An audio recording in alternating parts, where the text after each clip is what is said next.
Hello students and parents, we are jumping into our chapter 10 practice test walkthrough video. We have been learning about geometry. I've had a blast doing this. I think it's so much fun, so hopefully you are finding it fun as well. Especially look at all these, we get to draw, we get to create, do art, so much fun. I have Teddy joining me out here in the backyard, as well as the chickens are out. So once they make their way back over here, I'll be sure to go ahead and show them. I can show you Teddy to start off. Teddy. There he is, looking nice and ready to chase some chickens should they misbehave. But let's go ahead and jump right on into this. Draw array JK. So array has 1 point and then it goes forevermore in the other direction. We need to label it though, J and a K. We always start the letter at the point that it starts with. And really this should be like that, but I could not figure out how to get that on the computer. So that's our first one. Draw array JK. All right, draw two rays LM and LN coming from a vertex to create an angle. Well, we've got a vertex, which is a point. LM and LN, what do they share? They share L, so let's put those there. Then we need two rays coming off of that. One is LM and one is LN. So just like that, got that one good. Draw a point labeled O. So draw a dot and label it O. Number 4, draw intersecting lines A, B, and CD that are perpendicular. So it doesn't matter if you label this one A, B, and this one CD, or vice versa, but we should see something like this, A, B, and CD. And if they're perpendicular, we need to have this little box that shows that they're a right angle. That's how we know that these lines are both intersecting and that they are perpendicular. Next one, draw a line E and F that are parallel to one another. So draw two lines, label one E, another one F. And right now they're just two lines. That means nothing to us, but if we want to show that they're parallel, we can draw little arrows like that, showing that these two lines are parallel. You could also double it up if you want. Doesn't really matter, but they both need to have the same thing there. Lastly, let's draw a parallelogram. It doesn't tell us to give it a name, so we're just interested in drawing a parallelogram. I could draw this, but just like these parallel lines, how do we know it's a parallelogram? Well, parallelograms have two sets of parallel lines. So this line and this line are parallel to each other, and this line and this line are parallel to each other. All right, great job. We got through the first 6. Next, 7 says name the vertical angle to angle ABC. So these are always best if you can kind of trace them out. So if ABC here, vertical angle needs to be directly across from it.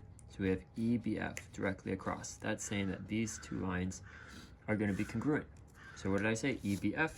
So we need to put angle. I already messed up. EBF. So I'll rewrite that. EBF. So we want to make sure we put angle because that's the proper notation that we need to have. All right, next, name a pair of complementary angles. Complementary means they add up to 90 degrees. So this is already 90 by itself, so we're not going to do that. But how about on the other side? This angle and this angle, those will also match up to be 90 degrees. So knowing that, we can say that this is DBF. So angle DBF is complementary to FBE. Angle FBE. So we just need to list those because what this is saying is that this angle plus this angle added up is going to equal 90 degrees. All right, last one here. Name the angles that are supplementary to angle ABC. Supplementary meaning 180 degrees. And now if we're looking at this, so we have ABC. We're looking at this one again. We want supplementary. So we don't want complementary, we want supplementary that make a line. So I see this right here, CBE. This is a line that helps it, but what is the other angle that makes up this, what would be a straight angle? We have ABC, how about ABE? because if I add ABE plus ABC, it gets me into that format, which is a straight angle. So these two added up would be supplemental. So ABE. That's one of them. ABE. Name the angle, so there's more than one. We put and angle. Let's see, what else do we have here? So if ABC, what if we take it,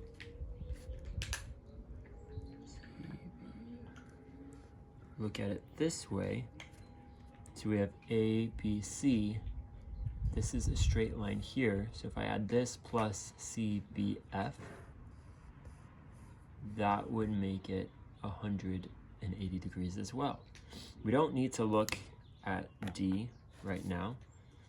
So if we take that one out, that's why we can say CBF, because CBF is an angle in itself. But you just happen to also have CBD. So we could list all of these, A, B, C, C, B, D, and D, B, F. But to make things a little more simple, let's just say C, B, and F, because those will also be supplemental. All right, and that's our first page. Wow, great, huh? We are flying through this already. All right, next at the top, what is the supplement of a 52-degree angle? Supplement means it is 180. Let's go down to this one. Complement means 90. So what am I doing? I'm doing 180 minus 52, because I want to know 52 plus what is 180. It should be 128. 128 degrees should be the supplement angle there. So we can go ahead and write that there, 128 degrees. Make sure we put the degrees there. That's going to be important throughout this whole test, and making sure we label things correctly. Next one, what is the complement of a 38-degree angle? Same idea here. We want to know 38 plus what equals 90. And I've got 52 degrees. 52 degrees. Awesome. Up next, number 12, what is the term for the common endpoint of the two rays of an angle? Well, we actually already did that on the first page. What did it call it? Coming from a vertex to create an angle. So that's what we would call it. We'd call that a vertex. All right, and we don't call it a point because a point would be all by itself. All right, up next, classify the pair of angles and solve for x. I'm going to go ahead and classify all three. It's a tactic you could do as you're working through your math that makes it a lot smoother and kind of gives you that psychological effect of like, wow, I'm getting so much done because I've already done half of these three problems. So I see that these two add up. Sorry, Teddy saw a squirrel, like a typical dog. Squirrel. These two are adding up to 90 degrees. So they are complementary. So comp, I'm just gonna put comp. That's fine if you just want to put comp. These two, they make a straight angle if they're added together. So that means that they add up to 180, which means that they will be supplementary angles to one another. These ones are directly across from each other. So that means that they will be vertical angles. So just like I was saying, we've already finished half of these three problems. Amazing, great job. All right, so if I know these all add up to 90 degrees, then let's go ahead and make an equation. So I have 2x plus 4x equals 90. That's how we start. Like terms, combining like terms, we learned that we can combine them.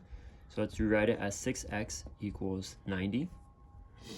From there, we can, what we need to do is isolate the x. We want the x, we want it all by itself. So let's go ahead, divide by 6, divide by 6. 90 goes inside of the house, 6 on the outside. And we'd see x is 15. How we can check that is what's 2 times 15? That would be 30. 4 times 15 is 60. 60 plus 30, does that equal 90? Yes, it does. Amazing. So that means that we got the answer correct. Let's go down this one. We know that these two added together need to equal 180. So let's create an equation that shows us that 70 plus 11x equals 180. All right, now that we have that, we can get the 70 to go on the other side because we're working on getting the x by itself. So minus 70, so that clears that out. But what we do to that side, we must do to this side. That would be 110. Let's rewrite this over here so it doesn't get too messy. 11x equals 110. Then we get x by itself, so we divide by 11. So x equals 110 divided by 11. Some of you might see it right away that it's 10, but here's a way to do that. The top number goes inside of the house. 11 can go into 11 once. That's 11. 11 can go into 0 how many times? 0. So 11 times 10 equals 110. So we have 10 here. And that's how we can check it, is 11 times 10 equals 110. So that's this angle right here, is 110 plus 70, 180. You betcha it is. All right, last of these three vertical angles. That means if they're vertical angles, these are congruent. Congruent meaning they are equal. So I can say 4x plus 25 equals, what is on the other side? Equals 95. From there, let's subtract 25 from both sides. So I have 70. Let's go ahead and rewrite this. 4x equals 70 is what I'm now left with. Then I want to divide by 4 from both sides. That gets rid of it there. 70 divided by 4. I can go ahead and put the 70 inside. It's scared of heights. It needs to jump into the house for safety. Can go in there once. 20. No, 30. Should be 30. 7 times can go into that. 28. 20, but there is a decimal here, so don't forget that.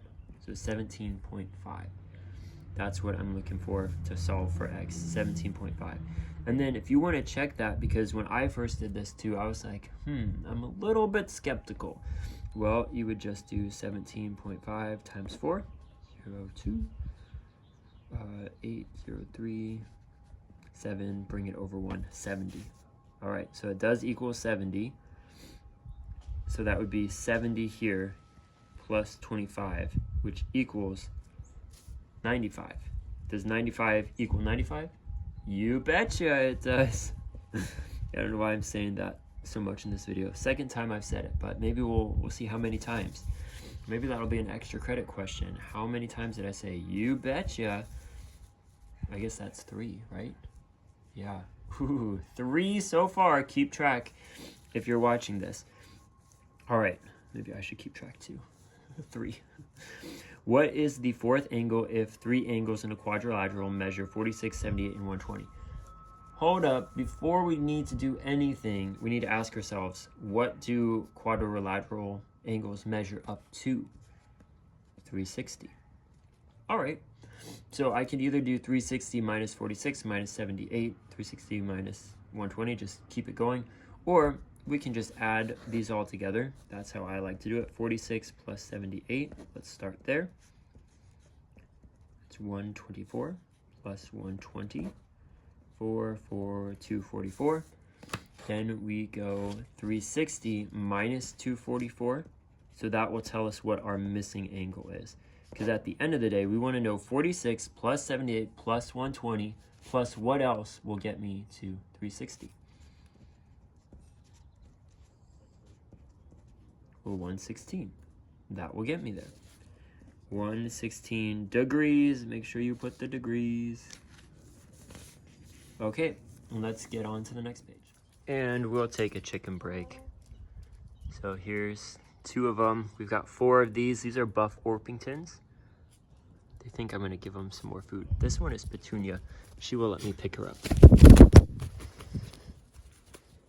So she's the friendliest one we've got. I can tell her it's her because of her toe. I don't know if you can tell right there. It kind of looks like a gauge. If you think of those kind of scary earrings some people will have where there's giant holes in their earlobes. But there's something with her toes, and it became like a ring of skin like that.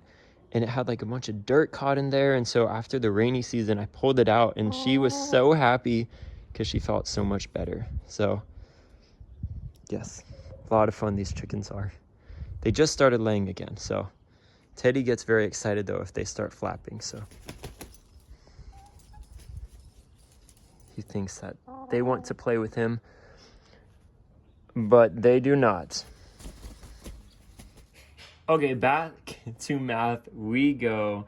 We also have two other little Japanese bantam ones, a white one and a black one, Lily and BB. But all the other ones, well, I guess Lily's a flower, BB is for buttercup. We have petunia, tulip, begonia, and poppy. So all flower names, amazing. But let's jump into this. Solve for x or the missing angle in the following quadrilaterals. What does that mean? They equal up to 360 degrees. So I see x and x, those are the same. So that means that number is the same. So what it means I can do is two different ways I'll show you based on how your mind thinks and what might be easier. How I automatically think is like, let's add these two together, subtract it from 360, and then divide by 2, because I have two angles, but they're the same, so they need to be even. So if I did that, I would do 130 plus 80. That gets me 210. Then I want to subtract 360 minus 210, because I want to know what is the combined amount that I have left in this angle, in this quadrilateral to fill. So 150 is split between 2. So I need to divide 150 divided by 2, which is 75. So now I have 75 plus 75. If I did 75 plus 75, which is 150, 210 plus 150 equals 360. So yes, that is correct. Another way though, that is more on track with how we have been learning and doing a lot of math thus far in math, is doing, we'll take an x plus an x, so that's 2x, plus 80 plus 30, which is 210. So 2x plus 210 equals 360. If we have that, sorry, now Teddy's got the zoomies and is like sprinting like a mad dog all throughout. So definitely a lot of fun when I do math videos outside, right? So if we, he just ran under the table. If we have this here, let's subtract 210 from both sides, minus 210. And then we have 250. Let's rewrite that. 2x equals 150. Divide by 2 to isolate the variable. Divide by 2. X equals 75. So we still get there. We get the same answer. This one looks a little cleaner and nicer.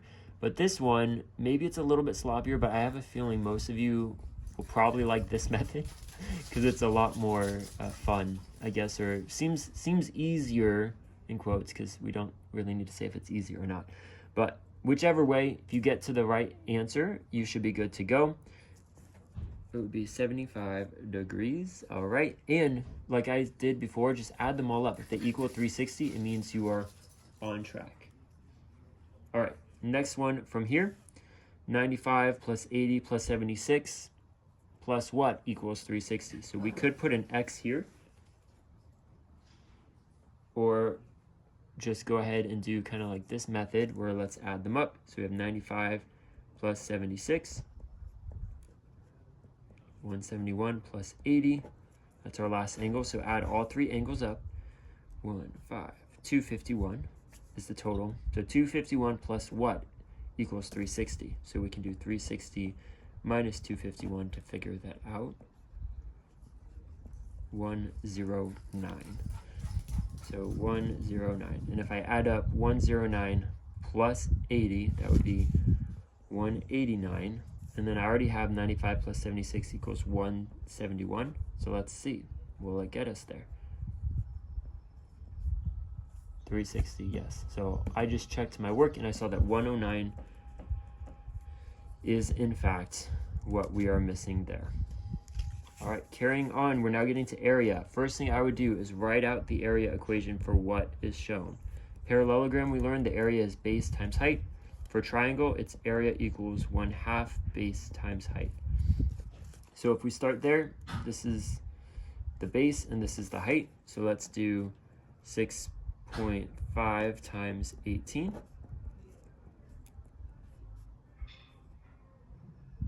48 plus 4 is 52.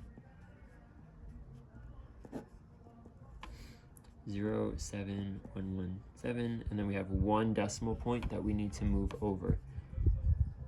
So 117. And that's it.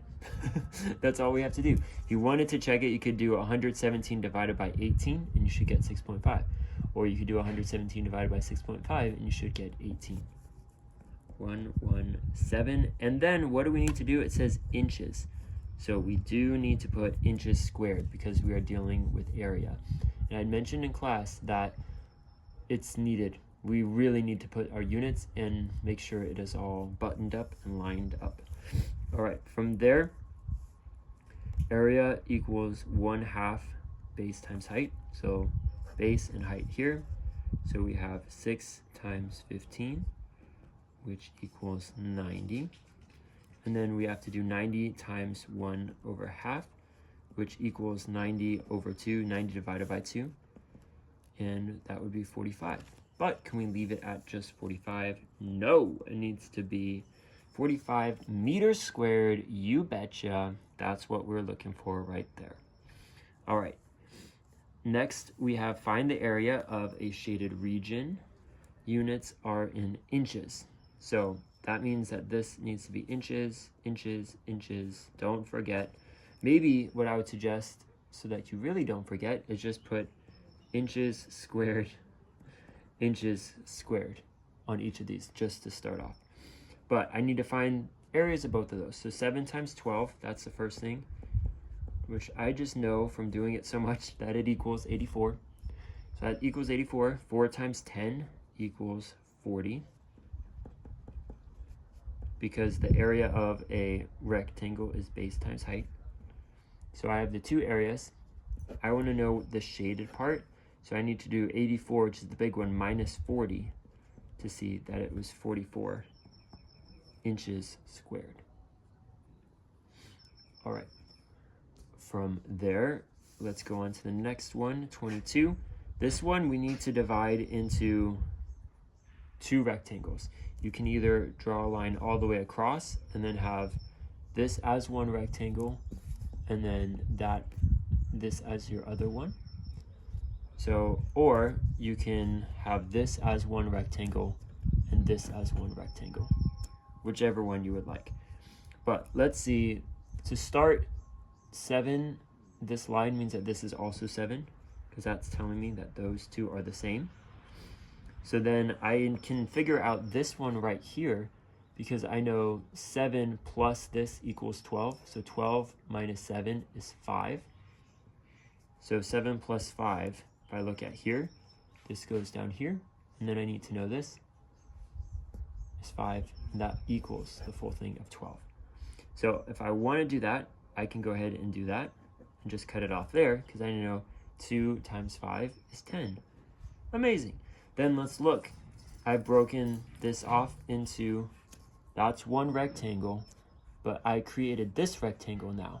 So I know that this is 7, but this whole thing is not 7 because it ends right there.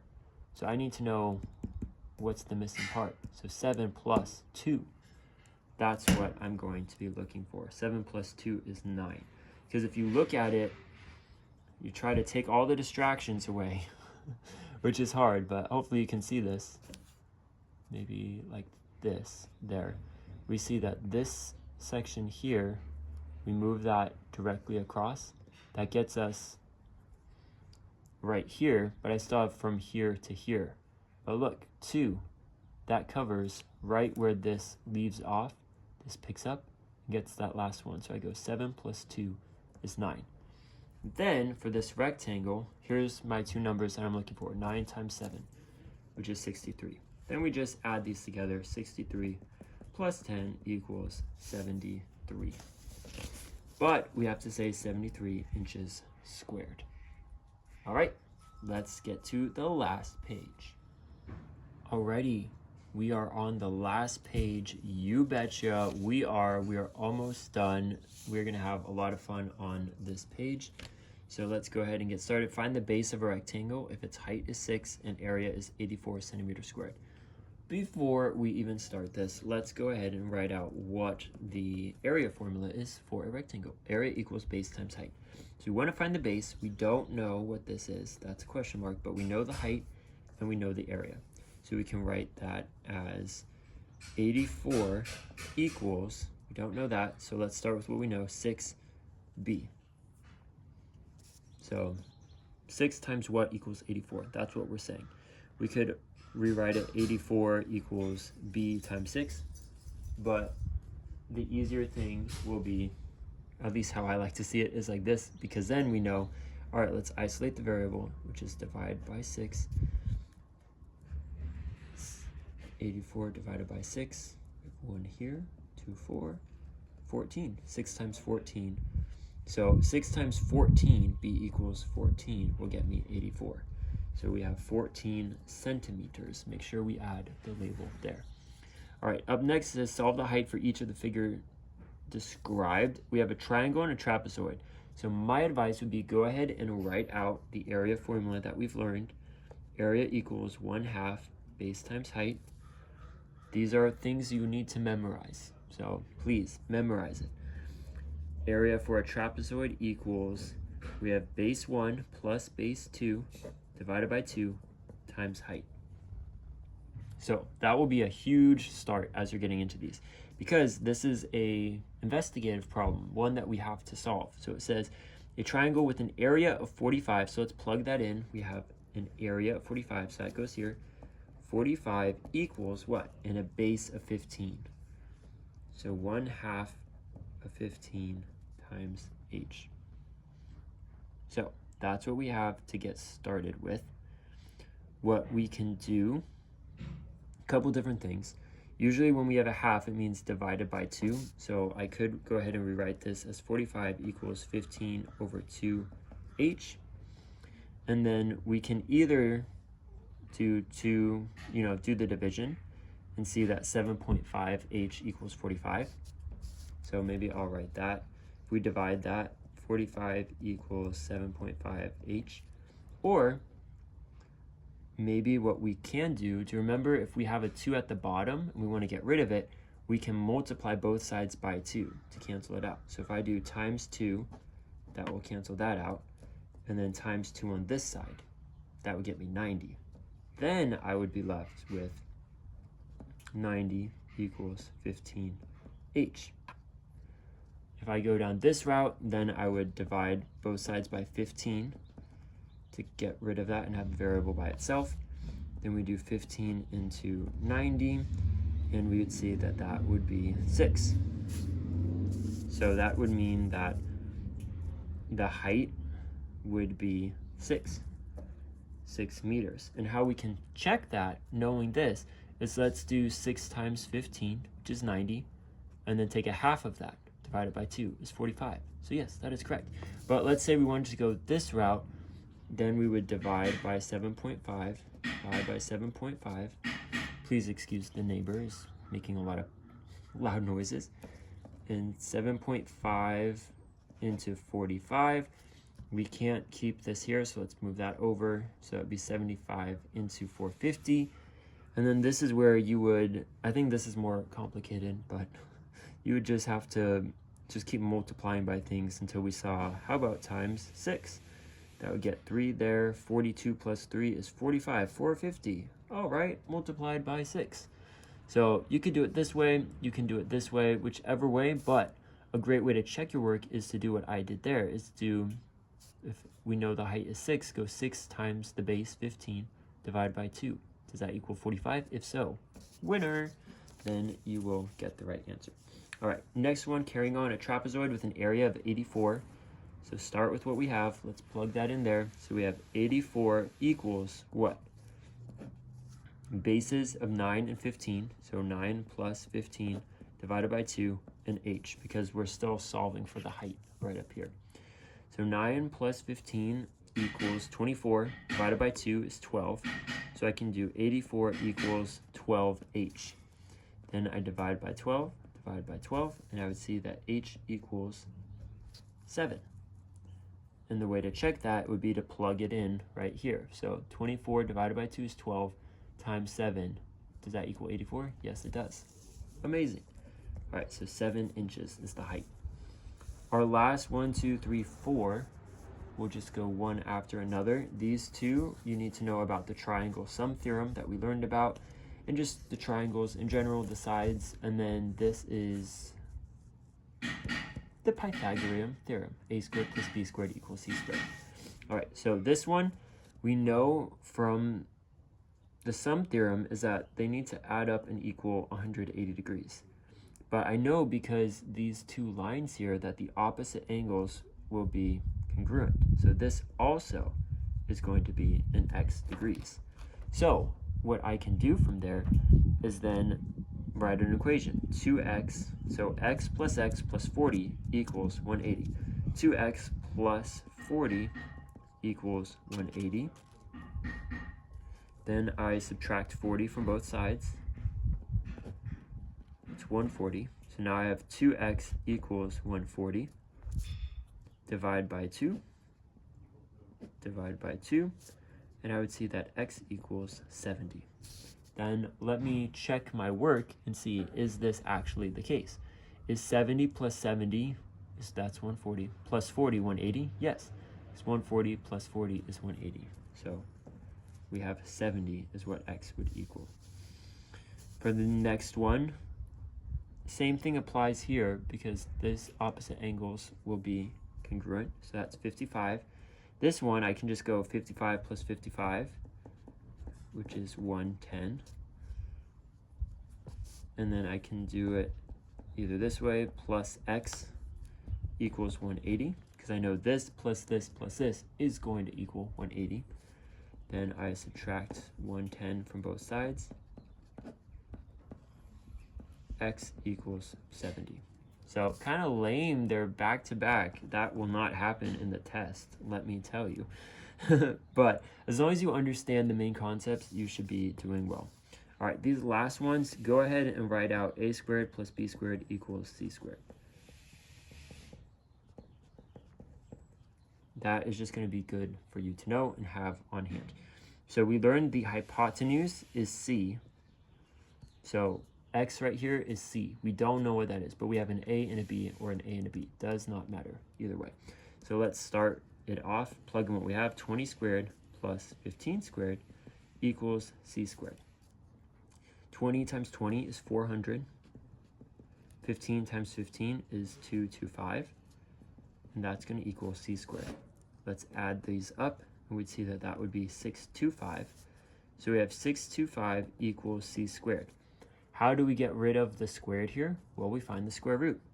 So our answer is going to be the square root of 625. And as I mentioned in class, I will try my best to make sure that there are perfect squares. So this will have a perfect square. You would just have to just keep multiplying and multiplying. If we know like 16 times 16, well, 20 times 20 is 400. So we need bigger. Try, I don't know, 25 times 25. If you do 25 times 25, I'll just give the spoiler. That will equal 625. So we have 25 inches. That's what we should have there. All right, last one here.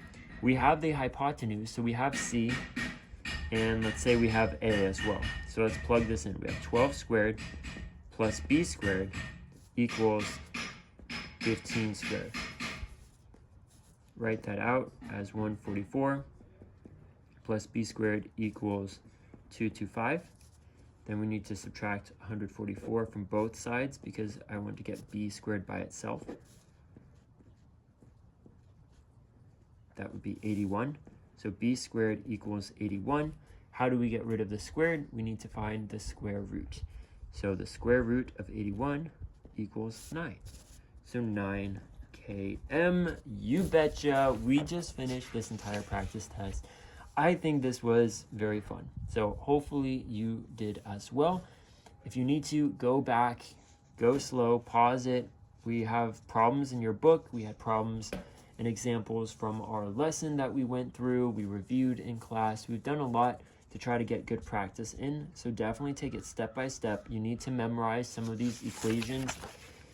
You need to know quite a bit from memory, but we've been working with this a lot. So my hope is that you automatically just know quadrilaterals, 360 degrees. Triangles, 180 degrees. 1/2 b times h. That's the area. Yes, you can do this. You can have a lot of fun. So I'm going to leave it here. I'll see you guys in class, and feel free to ask any questions in person the next time you see me. I'm more than happy to help.